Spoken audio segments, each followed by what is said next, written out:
الحمد لله وكفى وسلام على عباده الذين اصطفى أما بعد.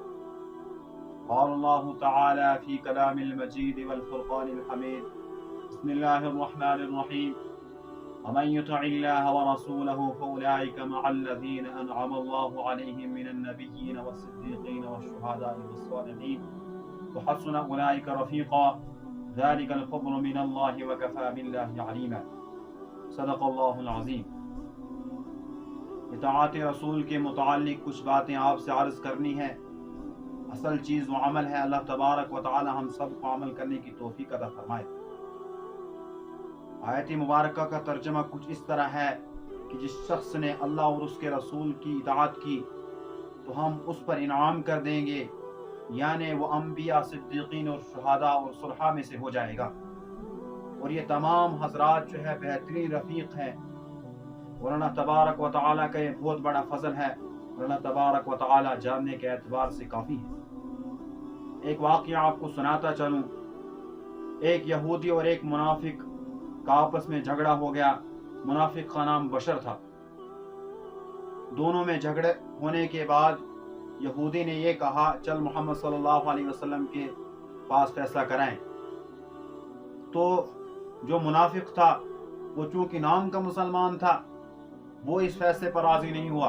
اس نے کہا نہیں، بلکہ آپ کے سردار کعب بن اشرف کے پاس فیصلہ کرانے چلے. چونکہ کعب بن اشرف وہ یہودیوں کا سردار اور مسلمانوں کا اور صحابہ کا اور اسلام کا بہت بڑا دشمن تھا. تو چونکہ اس معاملے کے اندر یہودی وہ حق پر تھا، اس پہ اس کو اپنے سردار سے زیادہ آپ صلی اللہ علیہ وسلم کی ذات پر اعتماد تھا کہ آپ صلی اللہ علیہ وسلم میرے ہی حق میں فیصلہ کریں گے. کیونکہ یہودی تھا اس معاملے میں حق پر، اور جو منافق تھا وہ غلط. منافق اس فیصلے پر راضی نہیں ہوا. تو دونوں میں باہمی گفتگو کے بعد یہ فیصلہ طے ہوا کہ ہم آپ صلی اللہ علیہ وسلم کی خدمت میں جائیں اور فیصلہ کرائیں. جب آپ صلی اللہ علیہ وسلم کی خدمت میں حاضر ہوئے تو آپ صلی اللہ علیہ وسلم نے یہودی کے حق میں فیصلہ کر دیا. تو چونکہ منافق اس فیصلے پر راضی نہیں ہوا، اس نے یہودی کو پٹی پڑھانا شروع کر دی. اس نے کہا نہیں، ہم حضرت عمر رضی اللہ تعالیٰ کے پاس فیصلہ کرانے چلے. کیونکہ اس نے یہ سن رکھا تھا کہ حضرت عمر رضی اللہ تعالیٰ عنہ وہ کفار کے معاملے میں بڑے سخت ہیں، جیسے کہ خطبے واشدہم فی امر اللہ عمر. تو جب حضرت عمر رضی اللہ تعالیٰ کی خدمت میں پہنچے اور دونوں نے قصہ بیان کیا، اور قصہ بیان ہونے کے بعد یہودی نے یہ بھی کہا ساتھ میں کہ ہم حضور صلی اللہ علیہ وسلم کے پاس فیصلہ کرانے گئے تھے اور حضور صلی اللہ علیہ وسلم نے میرے ہی حق میں فیصلہ کر دیا، لیکن اس کو یہ فیصلہ منظور نہیں رہا اور اب اس نے مقدمہ آپ کی خدمت میں لایا. تو حضرت عمر رضی اللہ تعالیٰ نے فرمایا کہ واقعی اسی طرح ہے منافق سے جس طرح. اس نے کہا جی ہاں بالکل اسی طرح ہے. تو حضرت عمر رضی اللہ تعالیٰ نے فرمایا اچھا تھوڑی دیر رکو، میں تمہارا فیصلہ کرتا ہوں، تھوڑا مجھے اندر جانے دو. تو حضرت عمر رضی اللہ تعالیٰ اندر گئے اور اندر سے تلوار لائی، ایک ہی بار میں منافق کی گردن اڑا دی اور اس کا کام تمام کر دیا.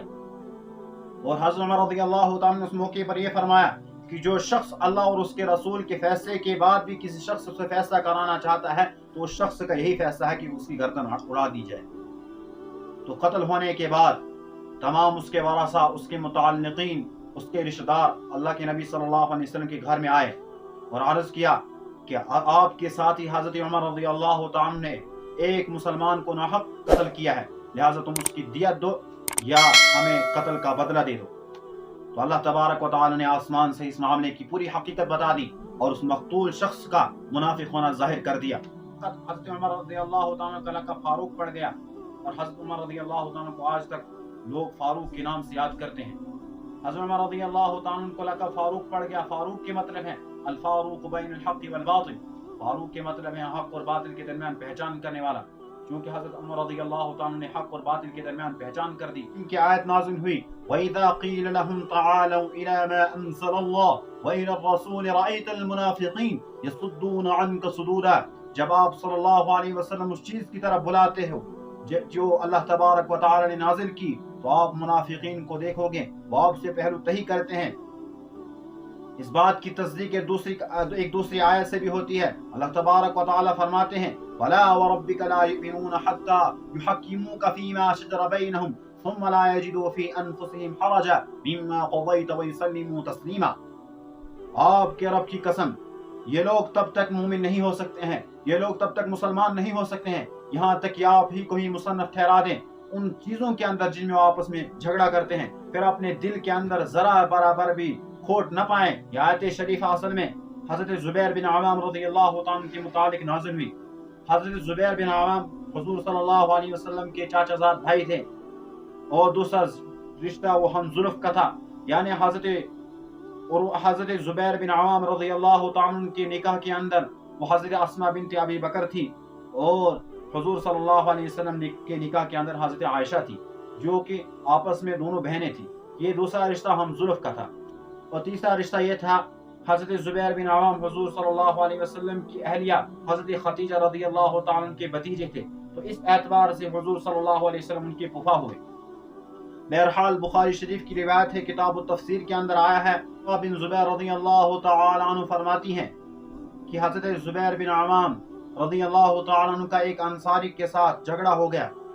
جھگڑا اس طرح تھا کہ حضرت زبیر بن عوام کی کھیتیاں پہلے آتی تھی اور اس کی زمین بعد میں آتی تھی، اور پہلے پانی وہ حضرت عروہ بن زبیر رضی اللہ تعالیٰ کی کھیتوں میں آتا تھا اور پھر بعد میں اس کی زمین میں آتا تھا۔ تو وہ شخص اس پر راضی نہ ہوا۔